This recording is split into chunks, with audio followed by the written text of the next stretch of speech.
Be prepared to use the MOG shotgun only on round 4. Open all doors by round 6. Pack-a-punch 2 different weapons during round 13. Use the MOG 12 shotgun only again on round 17. Possess 2 fully packed weapons at the end of round 22. Play a game of weapon roulette on round 26, which means your guns randomly swap. Use the MOG 12 shotgun only again on round 27 and reach each of the destinations in time on round 29. Enjoy the guide, everybody.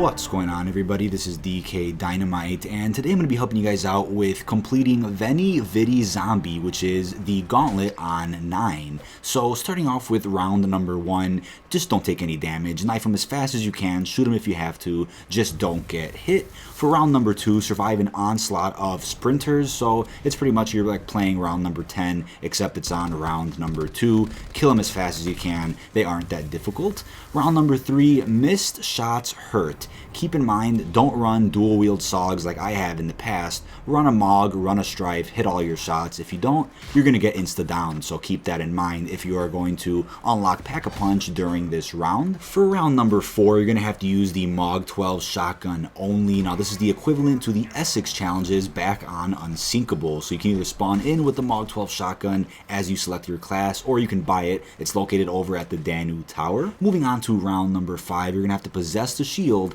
at the end of the round. So I'll put all locations for the shield parts on screen so you can see.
Now for round number 6, you're going to want to open up all of the doors here in the map. There's only 12, and I'll put all of them on screen as well. Hopefully you find this helpful. Just keep in mind, get as many points as you can during the previous waves, and round 6 seems to last a lot longer than rounds 1 through 5, just for the fact that it wants to give you enough points to be able to complete this challenge.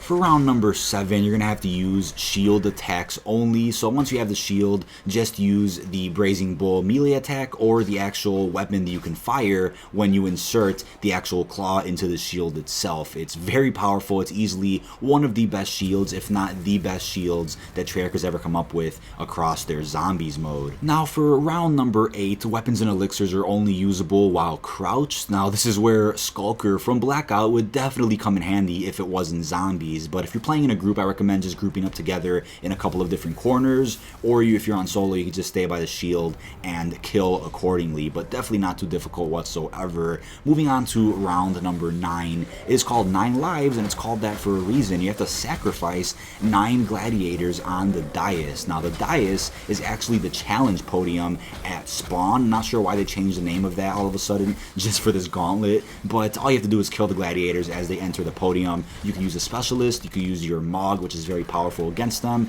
and you can get this done pretty quickly. You might have a couple of gladiators left over after you have killed 9 at the dais. And for round number 10, you have to defend the temple. This is of course where Wraith Fires come in handy. You can level up your specialist if you want, even though you don't have to possess a level 3 specialist throughout this gauntlet. It is still helpful to have a level 3 scepter in case you have to revive your teammates so they can pick up their perks, but nothing else is really required besides having a decent specialist to come in handy whenever you get caught up in a bunch.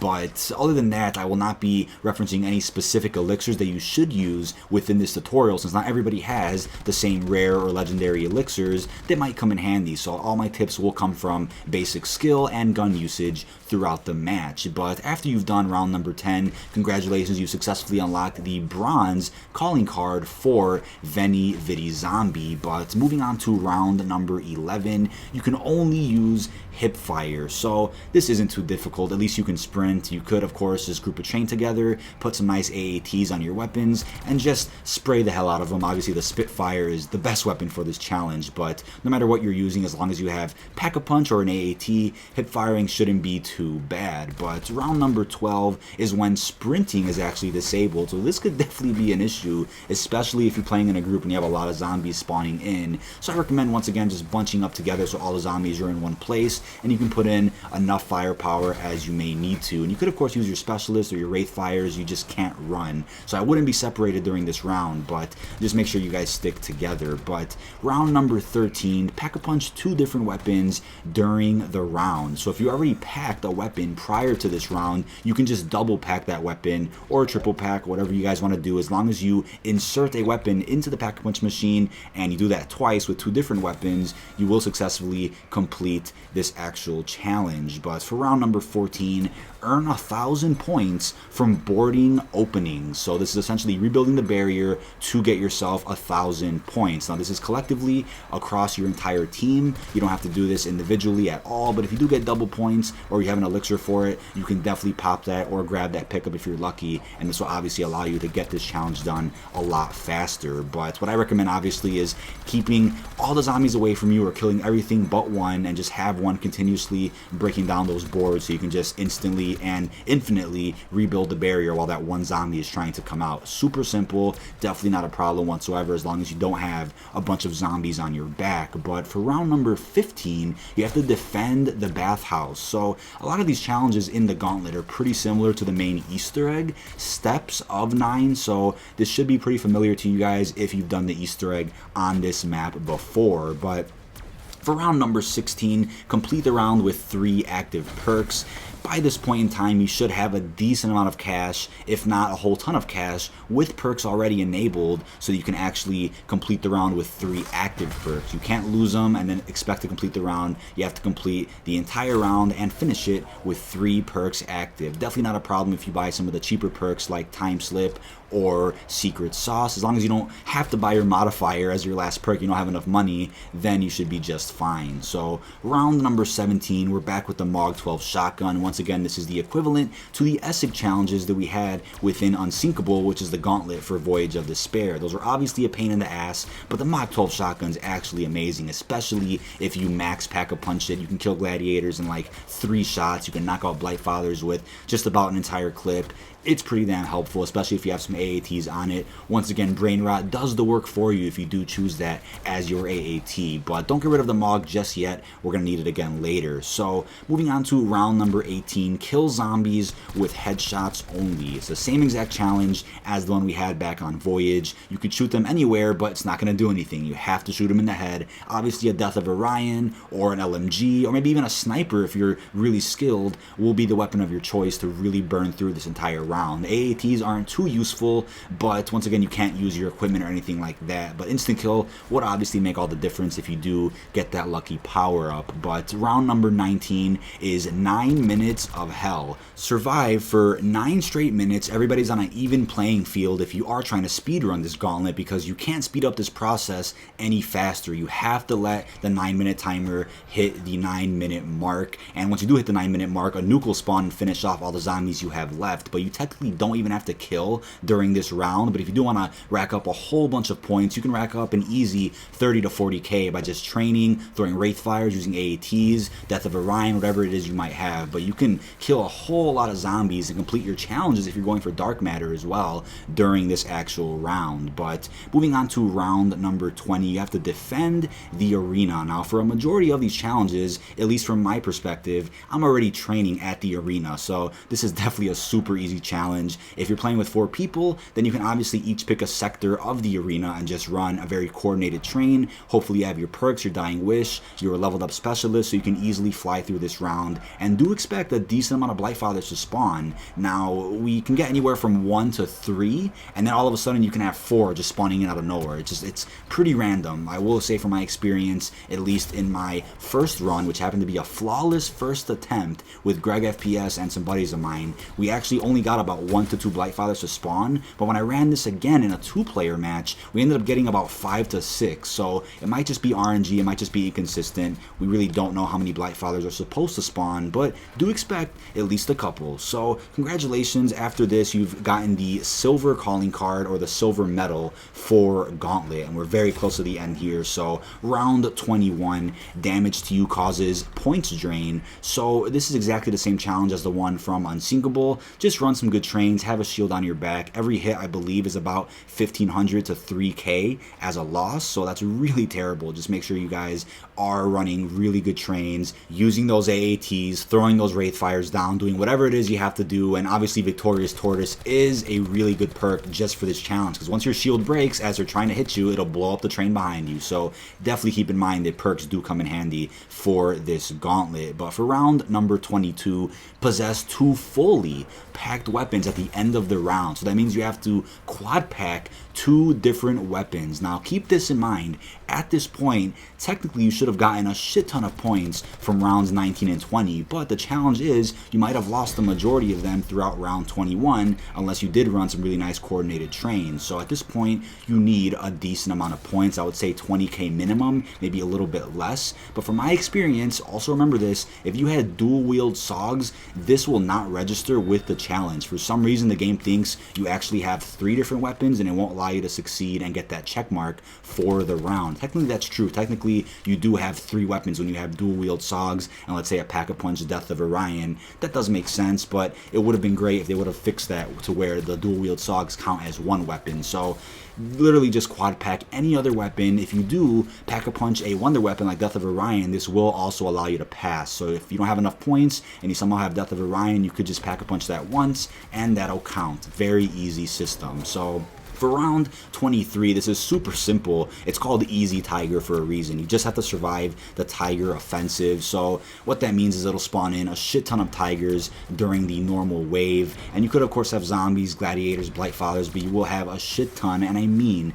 a shit ton of crazy Tigers coming at you. This is also a good opportunity to get that achievement where you have to kill a Tiger with another brain-rotted Tiger. So if you have that AAT on, you don't have that achievement, take advantage of that during this wave. It's super easy unless you want to go in a normal game of 9 and wait for a Tiger round to actually get that achievement done. Super simple. It's actually a really easy way to also level up your specialist, get some more points if you need some. It's a very easy round, to be quite honest with you. But for round number 24, kill zombies with traps. So there's obviously a couple of different traps you can use. Obviously you have one on the bridge, we have the acid traps, a couple of different choices. And if you're playing on solo, you only have to kill 25, 2 players 50, 3 players 75, and 4 player 100. Pretty similar. This is probably the equivalent to the AAT challenge back on Unsinkable. So depending on how many players are in your match will determine how many zombies you actually have to kill during this challenge. But if you're playing in co-op, obviously just run a couple of different trains and bring them together, walk in a very coordinated fashion to that specific trap, buy the trap, and you should kill a decent amount every time you get a big train together. Maybe 20 to 30 at one go, depending on how many zombies you have in your train. But on solo simple. This is obviously extremely simple. If you have homunculus, you could just throw that and then buy the trap itself, or you can run it in a coordinated fashion, whatever it is you might want. Super simple, as long as you know where the traps exactly are. I'll put some footage of the ones that I used here on screen. But moving on to round number 25, you have to defend the pit, which also isn't difficult if you have a shield. And obviously if you're running elixirs like on Dead Man Walking, you have your max ammos, your refreshments. If you have that, it's going to be a breeze. But if you don't, and if you're running classic elixirs, just make sure you have Arsenal Accelerator, maybe the equipment refresh, just so you can throw your Wraith Fires as much as you have to.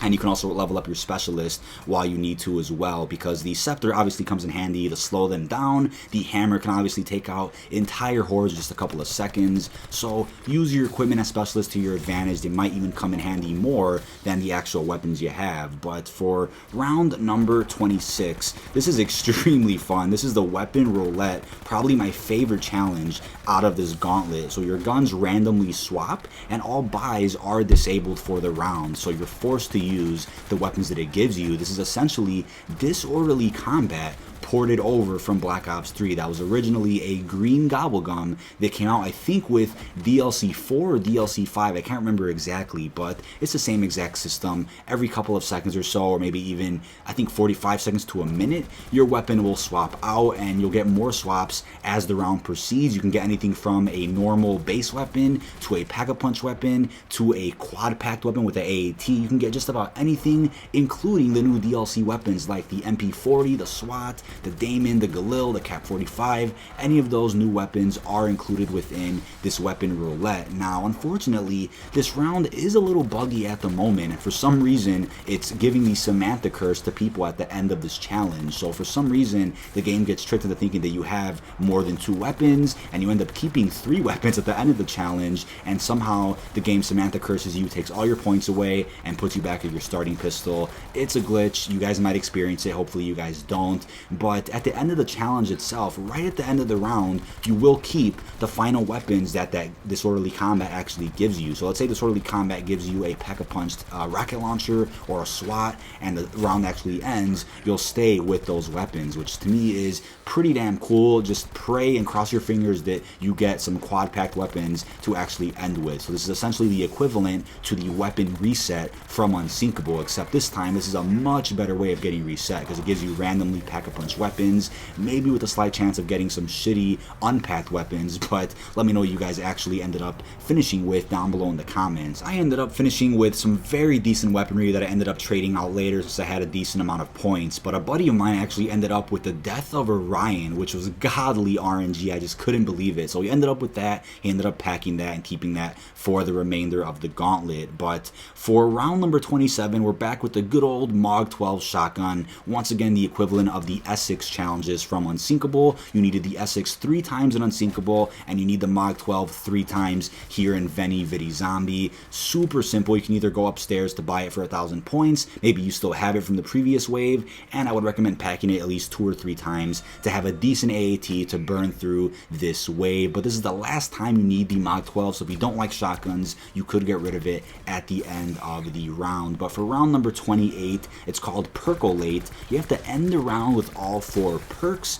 You should have a shit ton of points by the time this round comes, so you should easily be able to buy the perks that you need. If you don't, if you're in co-op and need a little bit more money, just have your friends group up a bunch of zombies for you. You can run right through them with your specialist or with your AATs to build yourself a bunch of points. Wraith Fires also help, and if you guys want to let me know in the comments, this is a little bit of a myth-busting Mondays question. I'm not sure if the perk up elixir counts towards the completion of this challenge. You obviously have 8 perks and you have perk up, but what if you don't buy your 4 base perks that you selected and you pop a perk up elixir? Does that count for this challenge? I'm just not too sure, but it'd be really interesting if it was. Now for round number 29, getting very close to the end here, you have to reach each of the destinations in time. So you're essentially playing Zombies Rush for this challenge, and you're going to start at the Challenger podium, and you're also going to end at the Challenger podium. This could easily be the hardest challenge of this round. You guys could let me know what location or destination is exactly the hardest for you when you guys play this Gauntlet, but I think the bridge could be a pain in the ass as well, depending on how the zombies spawn. I know for a fact when I was on the bridge a couple of times, the zombie spawns were pretty damn slow, so by the time the zombies actually started coming at me pretty damn hard, the destination was ready to move to another spot. So once you've survived a decent amount of time at the challenge podium for the second time, that indicates you're very close to the end. We're ready to move on to the final challenge, which is known as In the Room. And obviously, to fill in that sentence, it's elephant in the room. This is indicating that you have to defeat the elephant for the final challenge. This is honestly the coolest part of this Gauntlet. I would say my favorite actual challenge is the weapon roulette, but I think the coolest part that they added for this Gauntlet is the elephant boss, straight from the main Easter egg. So it works exactly the same as you would normally play the 9 Easter egg. Just shoot the elephant at its weak points and watch out for the zombies behind you. Blightfathers could spawn in. Just watch your ass and you should be just fine. If you have Undead Man Walking, now's your time to pop that so you can focus your fire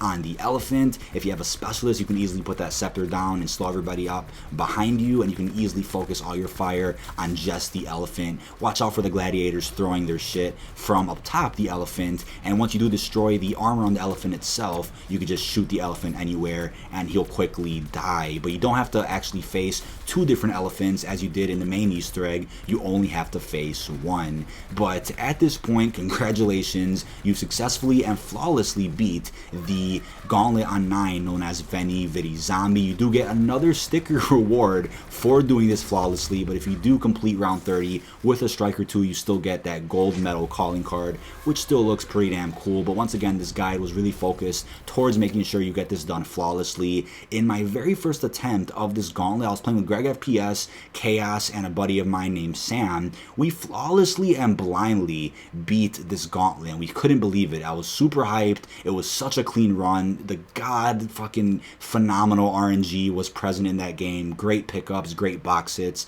Everything was going great, and all of a sudden my hard drive decided to actually crash. My external hard drive, to be exact, actually crashed on round 29, so I lost the entire recording of that flawless match, and I was so damn upset, even though at the same time I was pretty damn hyped that we had an elephant boss for round 30. So I was in a mix between super hyped, very excited, and then just extremely gutted that hard drive crash happened. But I hopped in to a second match of Gauntlet here on 9 with a buddy of mine named Mac from the No Thumbs crew, and we ran it flawlessly again in just a 2-player match, which is where I got a majority of this footage from for this guide. But I hope you guys found this helpful. Thank you so much for watching. This has been dkdynamite. Check all links down below in the description, and this was Veni Vidi Zombie, the Gauntlet on 9.